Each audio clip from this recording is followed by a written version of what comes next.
ఏం జరుగుతుంది?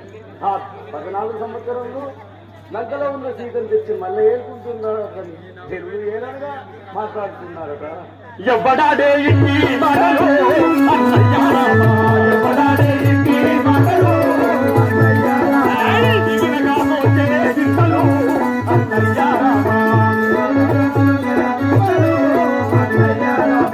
ఎవడాడే ఇన్ని మాట దేవుడు తింటారు ఎవడాడే ఇన్ని మాట